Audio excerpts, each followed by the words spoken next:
Mesdames et messieurs, bonjour, merci d'écouter Radio Sénégal, il est 13h. Au micro, Rougiatouba, la technique Amadou Ndiaye, voici les titres. Arrêt de travail dans toutes les universités publiques du Sénégal. Le syndicat autonome de l'enseignement supérieur observe une grève de 48 heures. C'est pour exiger le respect des accords signés avec le gouvernement. Négociations en cours entre le ministère de la Gouvernance locale et l'intersyndicale des travailleurs des collectivités locales. Cet intersyndicale a décrété hier 96 heures de grève pour la mise en place d'un statut de la fonction publique locale. Procès Hissène-Habré, l'infraction de viol est établie selon la partie civile. Elle appelle la Chambre à prendre en compte cette infraction dans sa décision. La partie civile poursuit ses plaidoiries entamées hier. Nous aurons en direct du palais de justice d'Embadjao. À suivre également dans ce journal les sports avec Benoît Badiane et la revue de presse signée Aronadi. Bienvenue. Le syndicat autonome de l'enseignement supérieur a entamé ce matin 48 heures de grève. Un arrêt de travail est donc observé par les membres du SAES dans toutes les universités publiques du Sénégal.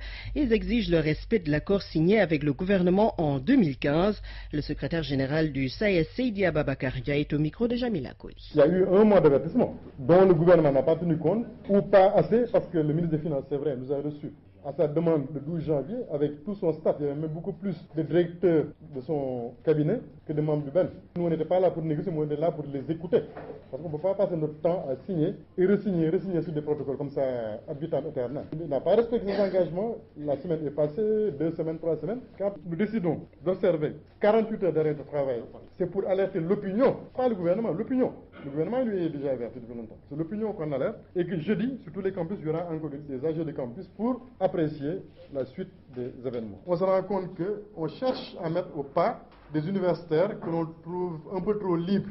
Et il est évident que cette liberté-là, nous ne la monnaierons aucunement, puisque si nous n'avons pas choisi d'aller ailleurs, c'est souvent, ou bien 90% en tout cas d'entre nous, sont venus justement pour cette liberté-là. Sinon, ils seraient allés ailleurs pour chercher beaucoup plus d'argent. Seydi Ababakar Ndiaye, secrétaire général du SAES, le syndicat autonome de l'enseignement supérieur, a entamé ce matin 48 heures de grève. Le SAES exige le respect de l'accord signé avec le gouvernement en 2015. Le ministre de la Bonne Gouvernance rencontre en ce moment l'intersyndicale des travailleurs des collectivités locales en grève depuis hier. Nous y reviendrons avec Aïssatou Sall. Je rappelle que les travailleurs des collectivités locales observent une grève de 4 jours. Ils exigent de l'État la mise en place d'un statut de la fonction publique locale et une révision de l'acte 3 de la décentralisation. Procès Hissène-Habré, suite et fin des plaidoiries des parties civiles aujourd'hui.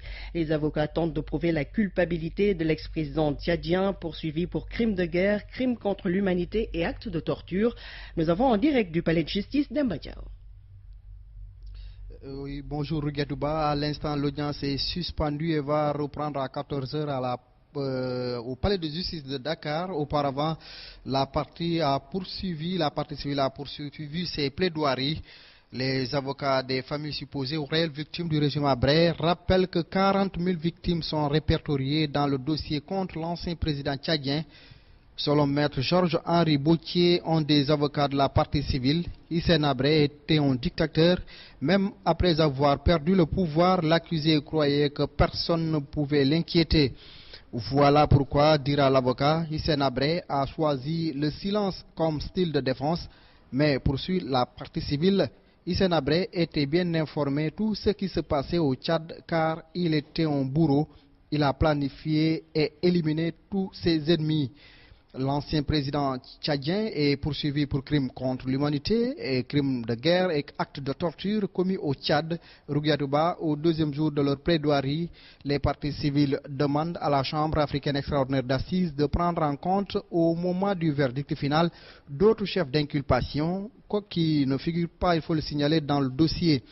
Il s'agit, selon les avocats des parties civiles, les viols, l'esclavage sexuel et la prostitution forcée qu'auraient subi plusieurs femmes tchadiennes arrêtées par la DDS. L'audience a été suspendue et va reprendre à 14h avec la suite et fin des plaidoiries des parties civiles au palais de justice de Dakar. Gérard Moïse Ndiaye, Ibrahima Sadi, Demba Diao pour la RTS. Merci Demba Diao. Vous l'avez dit, la partie civile appelle la Chambre à prendre en compte dans sa décision l'infraction de viol qui est établie à ses yeux. C'est ce que dit maître Georges-Henri Bautier de la partie civile ici au micro de Ibrahima Sadi et Demba Diao. Au vu des faits tels qu'ils ont été relatés pendant ces 4 mois, par les témoins, par les experts, il convient de déclarer la prévention de viol établie. Les faits étant établis, les éléments constitutifs étant rencontrés, l'infraction de viol doit immanquablement, et quand je dis immanquablement, j'insiste vraiment sur cette expression, l'infraction de viol doit immanquablement être déclarée établie. Il ne fait sur ce point aucun doute que comme en matière de viol, crime de guerre, crime contre l'humanité, ici, viol comme acte de torture doit évidemment être pris en compte dans votre décision. Maître Georges-Henri Bautier de la partie civile dans le procès Hissène-Habré. Je rappelle que la partie civile appelle la Chambre à prendre en compte dans sa décision l'infraction de viol qui est établie à ses yeux. À l'écoute de Radio Sénégal, il est 13h06, c'est Mardi Gras aujourd'hui et c'est le carnaval pour les tout-petits. Le Mardi Gras précède le mercredi des cendres, marquant le début du carême, 40 jours de jeûne, d'abstinence et de pénitence pour toute la communauté chrétienne. La zone militaire numéro 6 de Tambacounda prépare l'opération Flintlock. Il s'agit d'un exercice militaire auquel une trentaine de pays va participer. Objectif de cet exercice, soutenir une stratégie de lutte contre les organisations extrémistes et le trafic illicite. Cette manœuvre militaire étalée sur 3 semaines va se dérouler à Saint-Louis, Podor, Bakel, Kédougou et Thiès. Le lieutenant-colonel Amadou Ndir, commandant de zone adjoint, au micro de Ansoumana Sadio. Il s'agissait principalement de présenter d'abord cet exercice et de décliner son déroulement d'abord au niveau national et plus particulièrement au niveau des régions de Tambacounda et de Kédougou. Donc Flintlock est un exercice multinational regroupant plusieurs pays partenaires en provenance d'Europe, d'Amérique et d'Afrique et qui vise à renforcer les capacités de ces pays dans le domaine de la prise en charge des questions liées aux organisations terroristes violentes, au trafic en tout genre, mais tout en renforçant la sensibilisation et l'information donc des populations. Donc par rapport au déroulement de l'exercice dans les régions de Tambacounda et de Kédougou, l'exercice est déployé donc sur 2 sites que sont Bakel et Kédougou, où nous aurons pendant 3 semaines des militaires sénégalais et étrangers, européens et américains en particulier, mais qui vont vivre ensemble, qui vont travailler ensemble, qui vont renforcer l'interopérabilité de leurs moyens et de leurs procédures, qui, après une première phase de formation, mais vont s'exercer sur le terrain, restituer les savoir-faire qu'ils auront appris pendant ces 3 semaines, toujours donc dans le cadre du renforcement de la sécurité sous-régionale. Cet exercice est ponctué au niveau de cette zone par 2 opérations civilo-militaires qui se dérouleront dans la dernière semaine donc de cette activité, qui mettront en œuvre des prestations médicales gratuites au profit de populations de localités identifiées qui seront sensibilisées avec une couverture médiatique quand même qui permet de susciter l'adhésion et la participation donc des populations. Lieutenant-colonel Amadou Ndir comme zone adjoint, la zone militaire numéro 6 de Tambacounda prépare l'opération Flintlock, un exercice militaire pour soutenir une stratégie de lutte contre les organisations extrémistes. La brigade régionale d'hygiène de Kaolack lance les opérations de désinfection de Porokhane à 2 jours du Magal. Elle a déployé ses soldats de l'hygiène appuyés par des volontaires anglais de IMCA. Daouda Badiane. 20 agents de la brigade régionale d'hygiène épaulés de 19 volontaires britanniques de IMCA sont à pied d'œuvre pour les opérations de désinfection et désinsectisation à la cité religieuse de Porokhane. Capitaine Atab Goudiaby, commandant brigade régionale d'hygiène. Nous avons mis 20 agents d'hygiène. À ces agents d'hygiène, nous avons notre partenaire IMCA qui a mis à notre disposition 19 relais volontaires qui travaillent tous dans le cadre de l'hygiène et l'assèchement. La lutte anti consiste par la désinfection de toutes les concessions de Porokhane. Cette année, on fait le porte-à-porte. Dans les stratégies préventives, il est interdit tout aliment impropre à la consommation. Les mesures peuvent aller jusqu'à la saisie, comme ce fut le cas récemment des 11 sacs de 25 kg de lait saisis au marché de Kaolack. Capitaine Atab Goudiaby. L'autre aspect, c'est le contrôle sur le plan hygiène alimentaire. Nous avons constaté effectivement que certains commerçants en profitent pour vendre des denrées périmées, des denrées qui sont impropres à la consommation. Vous savez que nous sommes en période de vent et très souvent les gens ne protègent pas leur alimentaire. Nous avons eu la chance de mettre vraiment la main sur des sacs de lait qui sont périmés. C'est la fraude parce que justement l'estampillation, la date de péremption a été faite par des cachets. Ce n'est pas l'écriture de l'usure. Lorsque nous avons vraiment interpellé les concernés, vraiment nous avons fait appliquer la loi, le code de l'hygiène. Cette année, toutes les concessions dans Porokhane sont prises en charge dans les opérations de désinfection et de désinsectisation en amont et après le Magal de Porokhane. Daouda Badiane, Kaoulak, RTS. L'épidémie causée par le virus Zika n'est pas encore maîtrisée. Des milliers de cas sont diagnostiqués en Amérique du Sud, au Brésil notamment. Les moustiques vecteurs de la maladie existent un peu partout dans le monde, même au Sénégal. Pour en savoir plus, suivez votre émission Questions de santé qui reçoit le docteur Amadou Alfassal. Il fait partie des experts sénégalais qui soutiennent le Brésil dans la lutte contre le virus Zika. Questions de santé, 15h, 16h sur Radio Sénégal International 92.5 avec Mariam Amane. La commune de Touba met l'accent sur la santé et l'éducation dans son budget 2016. Il est arrêté à 4 milliards 165 millions de francs CFA. Ce budget est surréaliste pour certains conseillers municipaux. D'autres estiment que Touba a un potentiel budgétaire de 20 milliards de francs CFA. Abdoulaye Baed. 69 voix pour, une abstention. Le budget de la commune de Touba a été voté à l'écrasante majorité. 4 milliards 165 millions 450 000 francs CFA pour l'exercice 2016 contre un peu plus de 3 milliards l'année dernière. Un budget surréaliste du fait du problème de recouvrement selon un conseiller qui s'est abstenu de le voter. Non, répond l'adjoint au maire Biran Gaye, un dispositif a été mis en place pour y remédier. Il y a un potentiel de plus d'une vingtaine de milliards aujourd'hui dans la ville de Touba. Nous n'avions qu'un seul fonctionnaire, donc disons un seul cadre au niveau de la commune, c'était le secrétaire municipal. Donc nous sommes aujourd'hui en train de recruter. Et nous avons recruté un cabinet conseil pour travailler avec nous sur ces questions, pour essayer de mettre en place quand même un système qui puisse nous permettre de recouvrer facilement. Cette année encore, l'accent est mis sur les secteurs de la santé et de l'éducation.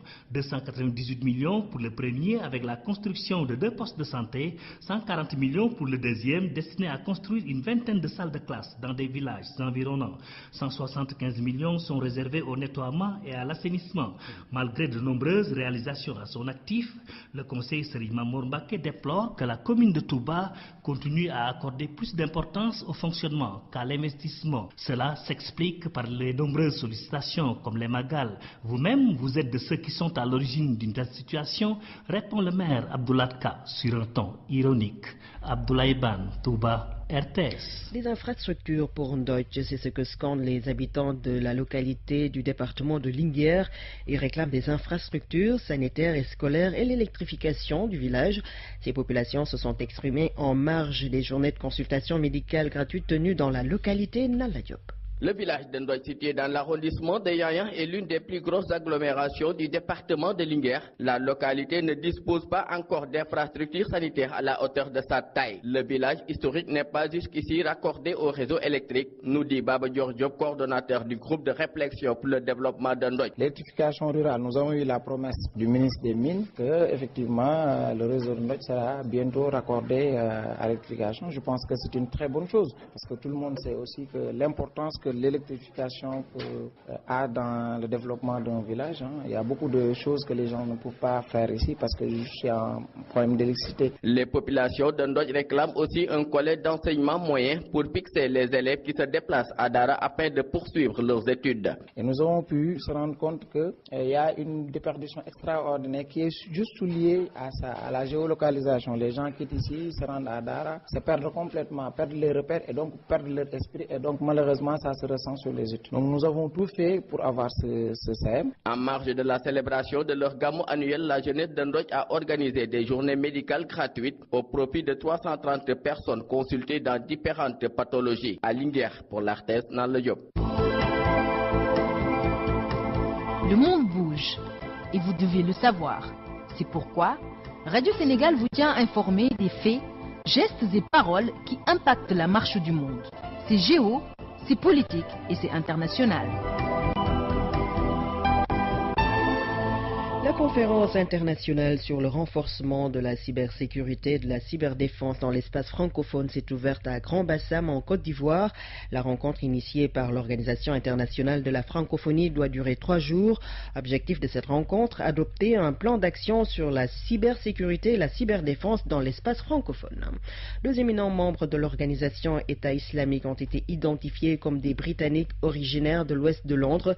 Il s'agit d'un homme de 32 ans converti à l'islam Islam et d'un autre de 31 ans, ancien trafiquant de drogue. L'Arabie Saoudite a annoncé son intention d'envoyer des troupes au sol en Syrie alors que l'armée régulière de Damas est en passe de reprendre la ville d'Alep. Au moins 8 personnes ont été tuées et une centaine blessées lors d'une collision entre deux trains au sud de l'Allemagne. Les causes de l'accident ne sont pas pour le moment connues.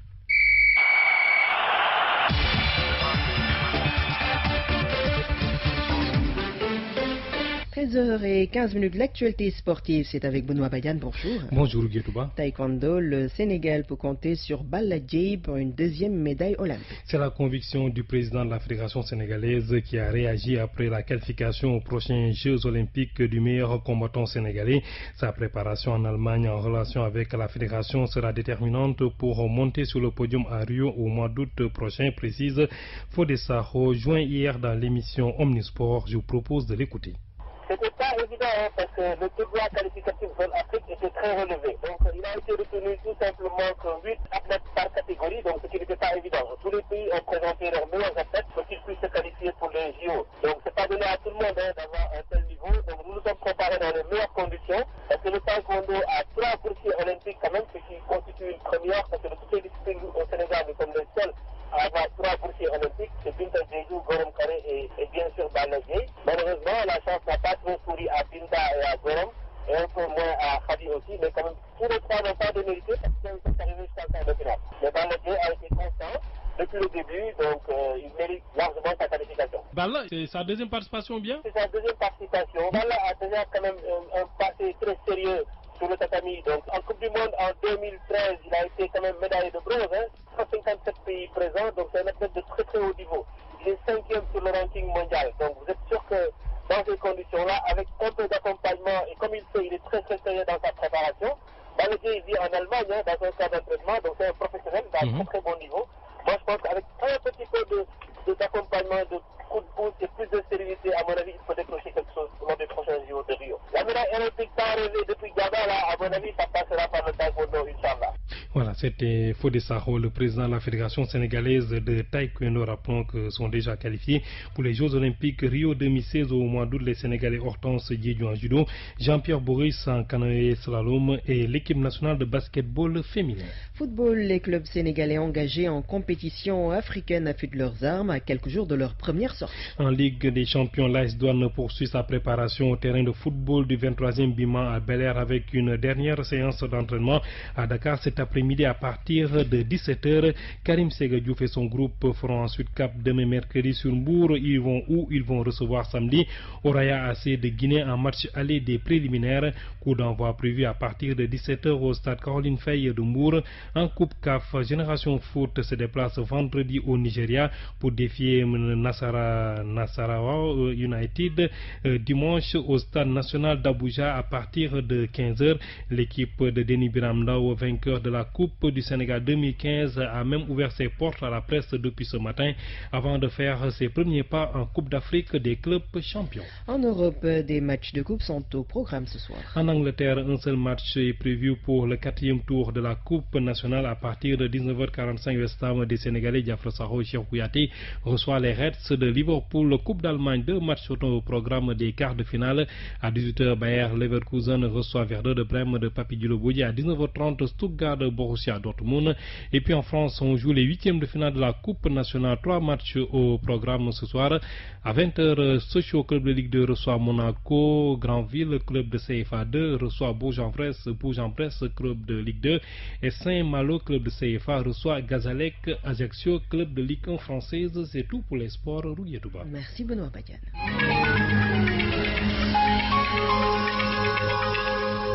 Dans la revue de presse, c'est avec Arona Diouf. La binationalité des candidats à la présidentielle, une question selon Sud Quotidien remise au goût du jour avec la saisine des juridictions françaises par la défense de Karim Wade dans le cadre de l'avis du groupe de travail des Nations Unies sur la détention arbitraire. Une question relève Sud qui est de plus en plus en passe de renforcer les lignes de fracture au sein de la classe politique. Alors, même si El Hadj Amadou Sall affirme que Karim Wade Wade renoncera à la nationalité française le moment venu. N'empêche que la question de la binationalité du candidat à la présidentielle récusé par la Constitution comme le code électoral est, averti mon confrère, un véritable point de friction pour la démocratie, surtout quand on sait que la presque totalité des hommes politiques qui aspirent à nous diriger ou qui nous ont dirigés bénéficient d'une double nationalité, Senghor et Maître Wade, pour ne citer que ceux-là. Le prédécesseur de Macky Sall, justement Maître Abdoulaye Wade, qui est aujourd'hui la cible de mes confrères du populaire. Oui,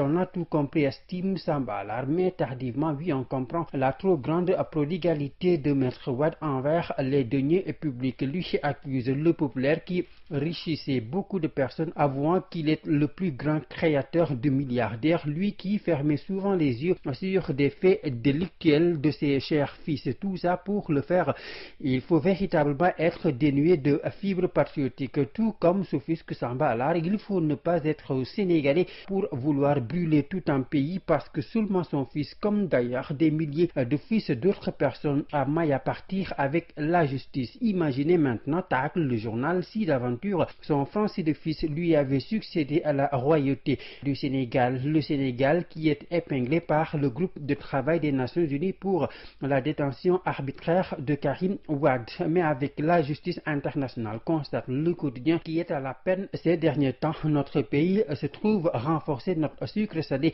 dans sa position par la Grande-Bretagne et la Suède, des pays accrochés eux aussi par le même groupe de travail pour l'inculpation de Julian Assange. Les Suédois et les Anglais qui ont rejeté les conclusions de cette institution. Macky Sall serait alors bien bête, selon le quotidien, de s'y plier. Et puis la bataille rangée qui a opposé à Pékin des tendances rivales de l'Alliance pour la République n'a pas laissé insensible le chef de l'État, selon la presse du jour. Un parti APR qui devient, ironise le commentateur de Regard au quotidien, alliance de pugilat et de rixe. Oui, parce que l'intérêt des militants et la politique locale ne sont jamais les causes des antagonismes. Tout renvoie, regrette Abdoulaye Ndiaye, à des personnes, à des kidams, à des individus prêts à tout pour conserver leur sinécure. Et c'est une tragédie de constater, relève mon confrère, que ce sont des militants machinaux qui sont utilisés comme des cordes de hauts responsables disposant de bourses généreuses. En tout cas, ces gamineries, selon la Tribune, sont une énième blessure à la rupture tant chantée et à la gouvernance vertueuse prônée. Macky Sall qui a là une bonne occasion, enfin espère mon confrère, pour faire prévaloir son autorité et siffler définitivement la fin de la récréation. 13h22, c'est la fin de ce journal. Le rappel des titres: arrêt de travail dans toutes les universités publiques du Sénégal. Le syndicat autonome de l'enseignement supérieur observe une grève de 48 heures. C'est pour exiger le respect des accords signés avec le gouvernement. Négociations en cours entre le ministère de la Gouvernance locale et l'intersyndicale des travailleurs des collectivités locales. Cet intersyndicale a décrété hier 96 heures de grève pour la mise en place d'un statut de la fonction publique locale. Procès Hissène-Habré, l'infraction de viol est établie selon la partie civile.